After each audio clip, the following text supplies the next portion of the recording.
Okay, so I'm sure a lot of you guys have kind of like had this idea before about Saitama and the things he does and why he doesn't get the recognition he really deserves in the series. And as you can tell by the title, I'm going to be exploring that topic in this video. Now, of course, since the recent chapter of the manga, it seems that the Monster Association arc has been finished. It's been concluded at this point. And I'm pretty sure there's going to be like an epilogue for Garou in the next chapter, since that's what Murata said on his Twitter. And of course, in that chapter, we saw that Saitama once again didn't get the recognition he deserved, and I feel like that's something I really want to talk about. I find it like to be a pretty interesting topic just from my perspective. But of course, before we get into the video, make sure you leave a like and subscribe to the channel if you're new, because if you can't already tell, I post a lot of One Punch Man content. If you like One Punch Man, this place is definitely for you. I'm working on another big One Punch Man video, which I'm gonna start like near the end of August once I've got a new mic to up the quality of the video.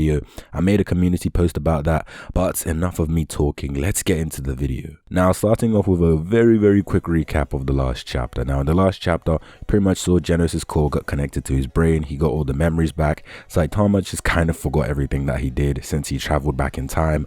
We saw that Garou kind of just like left the scene. I'm pretty sure Garou is going to become like kind of a good guy now.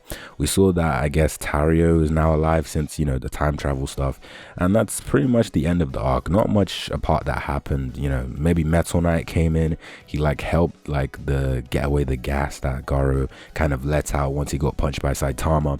We saw him just kind of help the heroes, and of course he's going to use this to also use it for like research and stuff, because it's Metal Knight. Metal Knight always does this. But of course, that's pretty much like all in all just a brief, very rough summary. But the main thing I kind of want to talk about is the fact that Saitama once again did not get recognition for the things that he did. And bear in mind, this is not even all of the things he did, because in this timeline, all the heroes really saw was a naked guy punch Cosmic Garou. They didn't see Saitama like throw a serious punch. They didn't see Saitama like fly up to Io.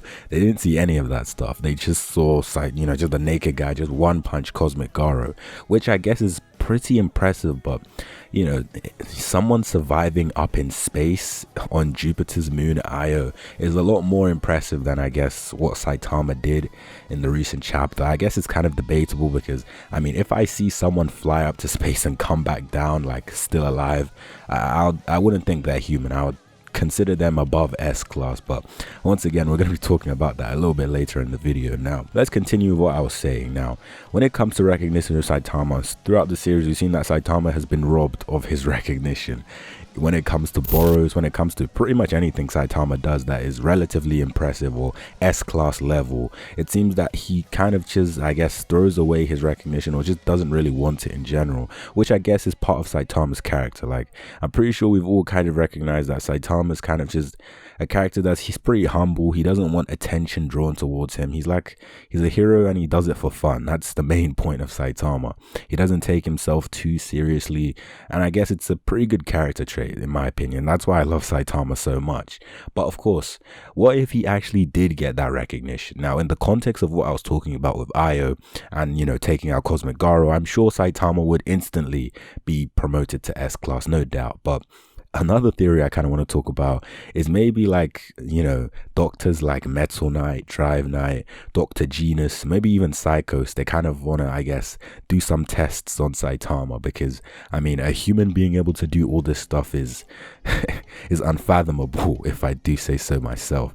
And if you know, someone like Dr. Genus or Metal Knight got their hands on Saitama, or even just some DNA, they would definitely do some extensive research on it. And I guess maybe Saitama could be in danger, who knows. And for webcomic readers, say, you know, Drive Knight, who I'm pretty sure everyone can agree now is like the bad guy of One Punch Man. Not the big bad, but like he is a villain for sure. If Drive Knight was to get some DNA from Saitama and do some research on it, that could, you know, it could be very bad, because maybe they might even do like a clone of Saitama, or maybe even more than that, and I don't know, recreate like a live flesh version of Saitama, who knows. But that's kind of like, I guess, kind of a rough, I guess, theory, because I'm pretty sure that's not gonna happen, because Saitama's strength is kind of just a secret. Like, only a very little people know about Saitama's strength. I'm pretty sure it's just Bang, Genos, Fubuki, King, maybe a few others, but I mean, I guess once this arc ends, I'm pretty sure Flash is going to be one of them that knows about Saitama's strength. Maybe not as well as Bang, but, you know, to a good extent, I would say.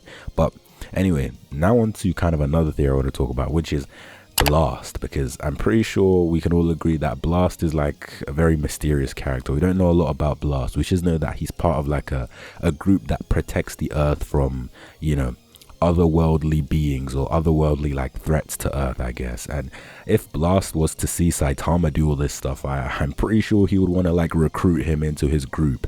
And I guess we haven't seen Blast's reaction to like Saitama traveling back in time, because me personally, I feel like Blast would kind of, I guess, kind of know someone kind of time traveled, and I guess he could recognize it's Saitama, but I have a feeling that Blast might want to keep Saitama's secret as well. I just get that vibe from Blast, and I'm pretty sure Blast is not going to like force Saitama to join his group.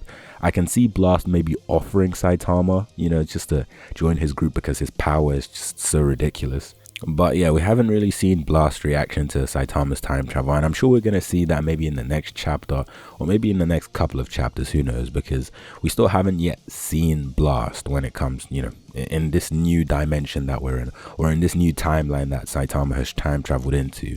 So once again, that's a pretty interesting theory, and I definitely see that happening in the manga. Like, I genuinely believe that that's gonna happen. Like, Blast is gonna figure out that Saitama has time traveled, and he's going to like offer him maybe a place in his squad or whatever. And we might even get revealed to some other characters that are in Blast's group, like for example Boros 2.0. We might get more stuff to do with Boros, because that could very well be like Boros's brother, or Boros's like, you know, this guy could be the same race as Boros, who knows. It's just pretty interesting to think about, in my opinion, and I guess I really just want to see this happen. And I mean, I'm pretty sure we can all agree that we want to see more of Blast. Like, Blast and Saitama and like Garou are like one of the most popular characters in the series, and if we get more information on them, then reflect on like the overall, you know, interest in the series, or the overall performance of One Punch Man in general. Because in my opinion, I feel like right now, I feel like the hype is pretty like, it's kind of dying down, which I guess is inevitable, because, you know, it's pretty hard to top what just happened in the One Punch Man manga. But I'm pretty sure one can do it, Murata can do it, they're both geniuses. But yeah, that's pretty much all I have to say for this video, to be honest. Those are really just two rough theories, and of course, I guess this was pretty obvious, but Saitama would obviously be S-class, or maybe even higher. He might like be in a whole class of his own, which I guess does make sense, because no one is even close to Saitama's power at all. Like, even Tatsumaki, Blast, none of them are on Saitama's level. And even now that we've seen some of Blast's abilities in the manga, I guess it was kind of underwhelming. I expected more from Blast, but Blast was still like obviously the top of S-class. I do believe that he's still the strongest in S-class, but I just don't think he's anywhere near Saitama, because I used to theorize that Blast could maybe even rival Saitama, but you know, I guess that got disproved really quickly, you know, at the end of this Monster Association arc. But apart from that, that's pretty much all I have to say for this video. If you liked the video, make sure to leave a like, and you know, if you didn't like the video, you don't have to. But apart from that, I'd like to know what you guys think in the comments about this whole theory of Saitama being recognized. What do you think could happen if Saitama ever gets recognized in the series? But apart from that, I'll see you in my next video.